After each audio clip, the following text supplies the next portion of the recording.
कैलासवासी सौ सुभद्रा ज्ञानदेव ठोंबरे यांच्या पुण्यस्मरण निमित्त हबपत ज्योतिताई धनाडे यांचे कीर्तन संपन्न। फलटण तालुक्यातील कुसूर येथील ठोंबरे वस्तीमध्ये सौ सुभद्रा ज्ञानदेव ठोंबरे यांच्या प्रथम पुण्यस्मरण निमित्त वर्षश्राद्ध बुधवार दिनांक 25 सप्टेंबर रोजी सकाळी 10 ते 12 या वेळेत हबपत ज्योतिताई धनाडे यांचे कीर्तन संपन्न झालं। कार्यक्रमास ग्रामस्थ, ग्रामपंचायत सदस्य, सरपंच, विविध गावचे पदाधिकारी, नेते मंडळी बहुसंख्येने उपस्थित होते। वसंतराव ठोंबरे यांनी सर्वांचे आभार मानले। खबर गावाकडची उपसंपादक दिलीप वाघमारे, लोणंद। देवाला मागावं पण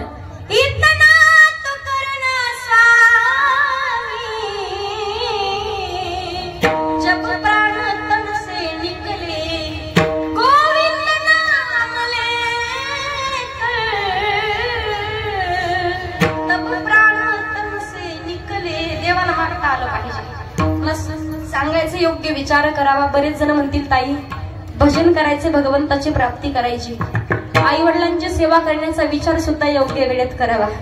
आई वडील असे हसत हसत परत पावले पाहिजे, आशीर्वाद देऊन गेले पाहिजे, आपल्याला श्राप देऊन नाही। आई वडिलांचे किती उपकार फेडायचे आपण ठरवले ना। सगळ्यांना सध्या बिग बॉस प्रत्येक जण पाहतात पहा, त्यामध्ये गरीब घराण्यातला सूरज चव्हाण नावाचा मुलगा आहे। मला सांगा अख्ख्या महाराष्ट्राला त्या मुलाला डोक्यावरती घेतलंय, पण तो मुलगा एकच सांगतो, होती तोपर्यंत किंमत नाही कळाली मायबापाची। एका वेळेला ओरडा पाटा माझ्या आईच्या पायावरती पडला माझ्याकडनं। त्या आईला विचारून नाही गेलो मी की आई भजन करावं, आणि शबरी माता म्हणायच्या, जब मोरे राम जी का आवन होगा,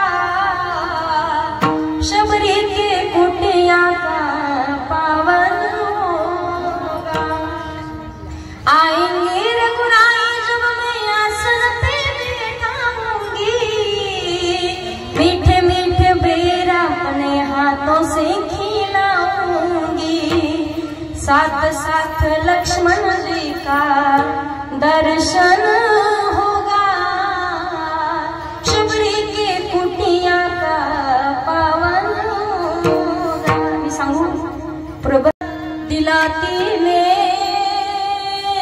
जीवनाकार, आई वडील माझे थोर, काय सांगू त्यांचे उपकार, जीवनाच्या वाटेवरती किती असतो त्यांचा आधार, आई माझी मायेचा सागर, दिला तिने जीवनाकार। त्या आई वडील फार महत्वाचे आहेत। एकदा का ते निघून गेले, जगात आपल्याला जवळ कोणी करत नाही। रडण्यासाठी फक्त आई, बाईला माहेर तोपर्यंत जोपर्यंत आई जिवंत आहे। कधीच तुमची पिशवी रिकामी नाही उधळणार ती माता, पण ज्या दिवशी आई निघून गेली ना, चप्पल सोडण्यासाठी दार तुमच्यासाठी राहत नाही।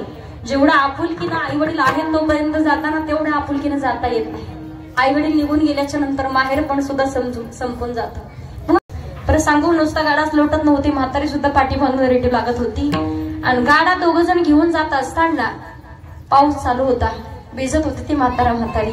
लेकराला जन्म देताना विचार केला असेल की म्हातारपण सुखाने आनंदाने जगू, पण शेवटच्या श्वासापर्यंत पोट भरवण्यासाठी भाजीचा व्यापार करावा लागत असेल। त्या आई वडिलांचं दुःख किती मोठं असेल।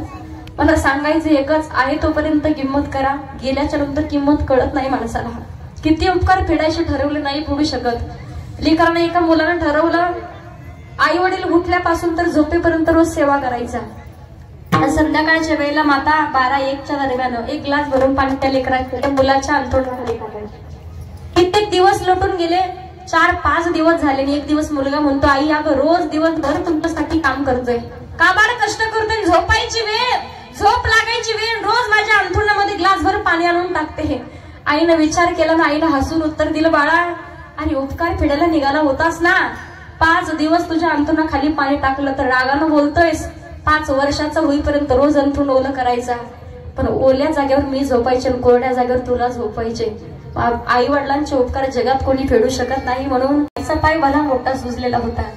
किंमत नाही कळाली, पण आज कळतंय मला की तिला किती वेदना झाली असतील। शब्द नाही बोलली, अवघ्या महाराष्ट्राने डोक्यावरती घेतलंय, पण तोंड भरून कौतुक करणारे माझे आई वडील माझ्या जवळ नाहीत। गेल्याच्या नंतर माणसाला किंमत कळते, आहे तोपर्यंत किंमत कळत नाही. कित्येक आम्ही पाहतो वृद्धाश्रमात टाकतात. पहा, आता वृंदावनला गेले होते परवाच्या दिवशी.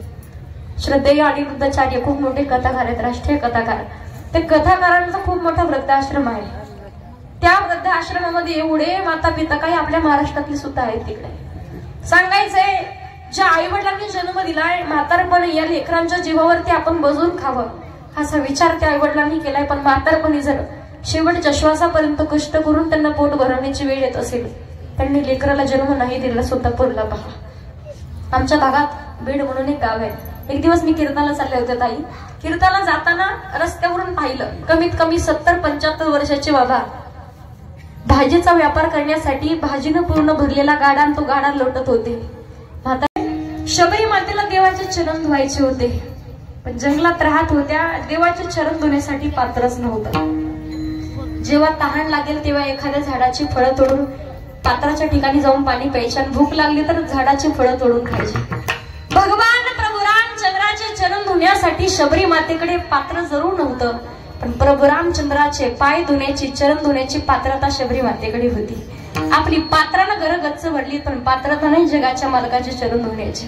भगवान परमात्मा येतो, फक्त बोलवता आलं पाहिजे. योग्य विचार केला, भगवंताचं नामचिंतन केलं, गुरूंच्या वरती विश्वास ठेवला आणि अखंड विचार करून प्रभू रामचंद्राची वाट पाहत राहिल्या, तर जगाचा मालक भेटण्यासाठी झोपडीवरती आलाय. सांगायचं एकच, विचार करावा जो शबरी मातेने केलाय, विचार करावा जो केवटाने केलाय. प्रभू रामचंद्र येतात 14 वर्षाच्या वनवासाकरिता. केवटा, अरे नदीच्या गंगेच्या तटाच्या पार सोडणार नाही, रागावा नाही सोडू शकत का? तुमच्या चरणाचा महिमा आहे. दगडाला जर चरण स्पर्श झाला तर दगडाची स्त्री होते.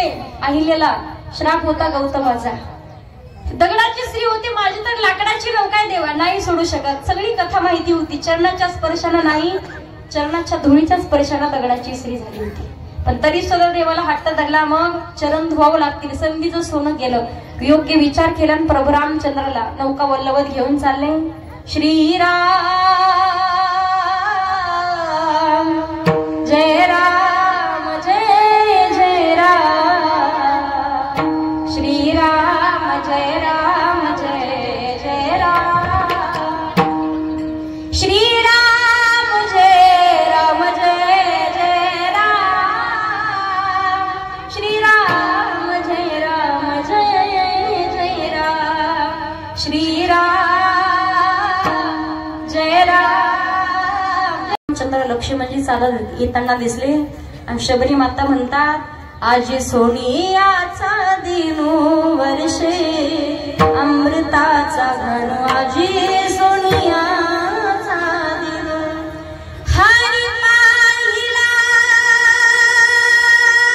रे, हरी पाहिला रे, आज सोनियाचा दिनो वर्षे अमृताचा घन, माझी सोनियाचा दिन. झोपडीच्या समोर आले. प्रभू रामचंद्राला आसनावरती बसवलं आणि शबरी माता उष्टीपुरं प्रभू रामचंद्राला खाऊ घालत होती. सगळ्यात महत्वाचा विषय हा आहे. मला सांगायचं तुम्हाला, बऱ्याच जणांना वाटत असेल जगाच्या मालकानं शबरी मातेची उष्टी बोरं खाल्ली, भावच तेवढा शुद्ध होता हो. रामानं विचारावं, शबरी अगं हे बोरं टोचलेली काय? तर राघवा, मला वाटलं होतं मी जर बोरे आणली ना सगळी, माझ्या जगाच्या मालकाच्या प्रभू रामचंद्राच्या तोंडात एखादही आंबट किंवा तुरट बोर जाऊ नये, यासाठी सगळी बोरं मी स्वतः चाखून पाहिलीत. जगाचा मालक खातो, तुमच्या हातनं खाऊ घालता आलं पाहिजे. आपण देवाला विनंती करत नाही. एकदा का नैवेद्य घेऊन देवघरासमोर बसलो ना, मला सांगा किती जण देवाला विनंती करतात.